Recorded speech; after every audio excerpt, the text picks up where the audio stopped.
Hey guys, what's up? Welcome to HRL Season 5, Round 2 Hoopsha Classic. On the front row, we're going to have Roman and Fireball. Next row, we're going to have Real Deal and Camby. Third row, we're going to have Luke and Hunter. And on the fourth row, we're going to have Ricardo, the rookie, and Slaunch. And then we got in 9th and 10th, Vulcan and Jake Speed. I just like how his name is spelt out like that. And on the final row, we got Unquiet Leader, the other rookie, and Detail as well. These guys are going to pace it nice and slow as we do on any oval. And then once they hit the line, they're going to open it up full throttle. Keep it a nice steady pace so far. Keep an eye on the line. Once they hit it, it's going to be green flag. And there we go. Off to the races. Looks like a pretty clean start. A lot of jumbling going on through the middle of the field. Looks like we already have a battle for second. I say this every time, where did Camby come from? He's always just coming out of nowhere in the starts and making huge gains. And there he is battling for second. Looks like he's going to overtake second place. We have Roman with a good lead. Fireball falling back to third. Nice shot of the driver zooming by the bull turn right there. That shot makes it look so fast. I mean, it is a pretty fast corner, but that shot just makes it look stupid fast. Looks like we have some crossovers going on in the back of the pack. Meanwhile, some close battles up towards the front. Man, love those shots of the bull turn, I'm not going to lie. It's actually, I think I like it more than the other corner, to be honest. Oh, really close there off the edge of the wall. Some of these drivers are really trying to get as much speed as possible. You can see some of them literally ripping it inches away from the outside wall and the exit of the corner, but they're doing it precise and calculated enough just to stay off the wall and to keep that top speed. Looks like we have a battle for second. Believe that is Fireball on the inside. Camby on the outside trying to ward him off. And Camby with a huge crossover. Wow, I've said this in other oval videos, but Camby has some of the nicest crossovers out of anybody on ovals, in my opinion. I've seen him pull out some pretty nice ones, especially with his only win in Season 4 at Barvo. I remember him having some really good crossovers in that race, but it's going to end up not working out this time. Fireball will eventually be able to pass him right there for second. Still though, still a sick move. Honestly, got a little hype at that. Close battle there between Slaunch and Hunter, side by side for what is that, 6th and 7th. Now it's starting to single out just a little bit. People trying to settle into their spots. You see Hunter trying to go. I think he just realized at the last second there that there wasn't the room to make that crossover. Had Ricardo to his inside. Gotta be careful when you're going for those crossovers. As fun as they may be and as effective as they may be, you gotta be careful. Because if you're not paying attention, we've seen it happen many times in the past. If you're not paying attention, you may end up taking out a poor inside driver. Just not expecting to get pile drived from the outside. Looks like we might have a battle brewing right there for 4th place. Maybe even 3rd place as well. Real Deal trying to work on Camby, and it looks like he has a nose on him. Not sure if he's going to be able to make any type of move. And it looks like he gained some ground. Camby has a nice run off the outside, but he's going to give room, and that's going to allow Real Deal to have an opportunity. He's peeking his way on the inside. Camby's just doing a really good job at fighting back. And Camby not electing to go for any kind of crossover this time. He's just going for that outside momentum, which he's doing a really good job at, I got to admit. That time, though, I think he realized that, fighting on the outside, it's kind of just delaying the inevitable at that point. So I think he just let them by and decided to, try to recover, try to get some new speed, get some new momentum, and see what he could do. Maybe trying to pull a crossover there on Luke, but just didn't have the complete momentum to do it. And that's gonna move Real Deal now into podium position. Luke and Cammy rounding out the top 5. We still have Roman and Fireball in 1st and 2nd. Pretty decent gaps though. Right there from 1st to 2nd and from 2nd to 3rd. Very big gaps actually.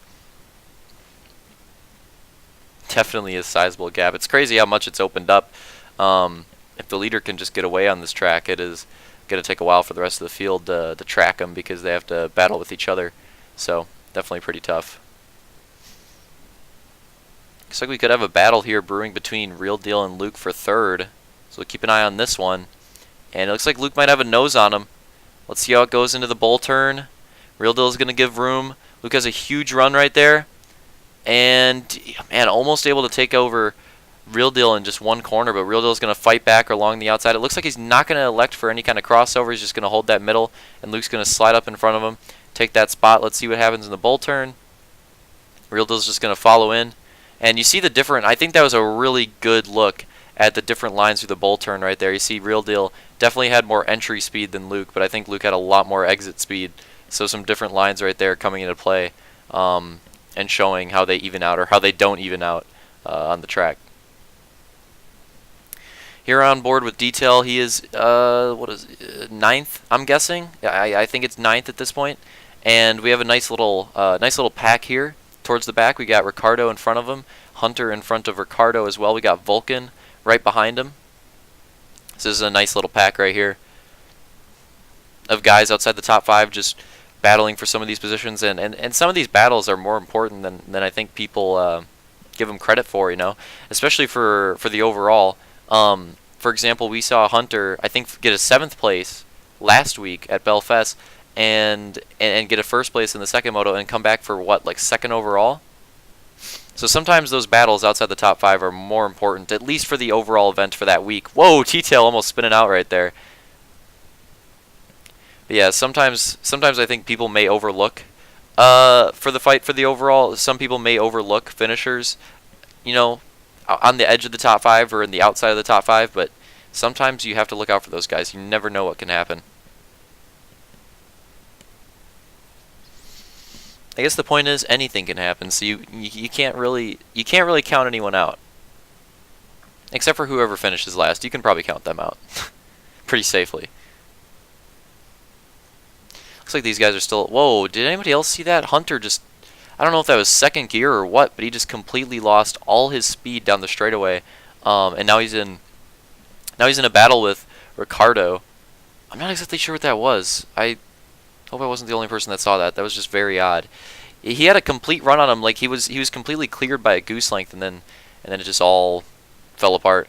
Meanwhile, Slanch overtook Camby for 5th.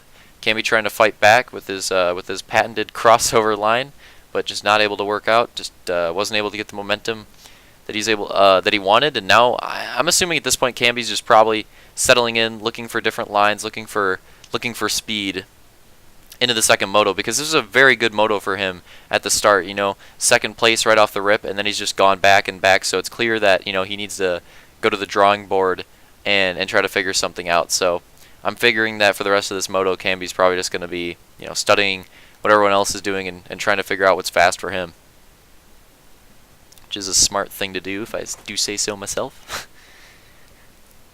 If you're losing time in the first moto, in my opinion, it's best to just, especially if you have a sizable gap between, you know, for example, Camby's in 6th here, Ricardo's in 7th, especially if you have a sizable gap like Camby does.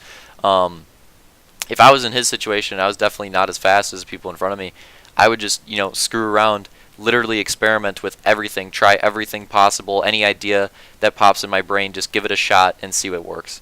And you know, you might find something. And then you're going to have a good starting spot for a second moto with a fast line. So it's always worth a shot. Here we have Luke, who's actually caught up to Fireball now. So definitely seeing some speed out of him. Being able to catch up to Fireball after having to pass Real Deal and Camby as well. So not sure if it's going to be enough to make any sort of battle for the lead, because passing is hard on this track. There's only 3 minutes left, and Luke would have to pass Fireball, then catch all the way up to Roman, and then pass him as well. I mean, that's probably out of the question. But we might see, unless there's a caution, but we might see a little battle here for 2nd, though, between Fireball and Luke now that he's caught up. So we'll definitely keep an eye on that. It's actually one of the closer battles on the track. Right now, though, the closest battle is definitely Vulcan and Detail right here. What is this for? 9th, I believe? Looks like Vulcan's trying to overtake that 9th place spot, and he's going to take it. Just right on the inside, he's going to take the spot. Very nice, clean pass out of Vulcan. He was looking really fast in the heats, and then, I don't know, just lag cheese in his heat. I remember that, and then probably just a poor start. You know, starting in the back's pretty rough here, especially in a moto like this where it's been clean and green. Starting in the back can really ruin your chances. Unless there's a caution, of course, which, I mean, let's be honest, there's 2 minutes left. It's been a very clean race. It's looking pretty unlikely, but like I said before, my point with the overalls, anything can happen. Anything's possible. Maybe not probable, but it is certainly possible. Even though they're not exactly like fighting side by side, I think this is a pretty close battle here between Fireball and Luke, with their different lines and the way they're next to each other. Again, not the most traditional battle with side by side action, but still pretty fun to watch. Meanwhile, Roman, I haven't talked much about him because he's just been out there in front. It would be pretty crazy to see him win because he actually doesn't have one. He doesn't have a win yet in his HRL Halo 5 career, which is pretty crazy considering the fact that he's been back for a little bit and he's had several podiums, plenty of podiums, quite a few second places, but he just hasn't been able to get the elusive first place spot. And I'm sure if he's able to hold on to this win, he's definitely going to have the overall in his mind because, getting your first Moto win and getting your first overall in a night, as far as I can recall, it tends to not happen. But if it does, it's pretty sick, right? That's a pretty nice accolade. But as far as I can recall, just off my available memory, I don't really recall many instances of people getting their first overall along with their Moto in the same round. Just doesn't happen that much. Very possible, but and then you have weird cases like Hunter where he gets his first overall way before he gets his first Moto win, which is a very weird, situation. Gets into the debate of whether you prefer Moto wins or overalls. Obviously for the season an overall is better, but for a race it might be different, especially for different types of racers. Recently we saw 1 minute to go, which means we're going to be coming to the closing laps here soon. Oh, getting around a lap driver right there. 3 laps to go. Not that much time left in the race. And look at that. With Fireball and Luke battling, Roman has got an even bigger gap. It's now 2 laps to go. All he needs to do, and I know this sounds very easy, but it's not. All he needs to do is not choke, and he will win. That's all he needs to do. You see, it's not that hard. It's really not that hard. Entering the final lap, and it looks like Roman has got a solid lead, man. Just got to hold on to it just a little longer. Round the final corner. Keep it clean. And there it is. He's going to take the win here at Hoopsha. Other drivers coming across the line. By the way, if it looked a little weird with the positions of the drivers, there was a bit of a time jump between one of the cuts. Things got a little confusing when I was editing it, or when I was filming it. But there are your results on the screen. Roman with his first Moto win, which is very big for him. Definitely a huge accomplishment going into this season, especially having the points lead. Hope you guys enjoyed this race. See you next time.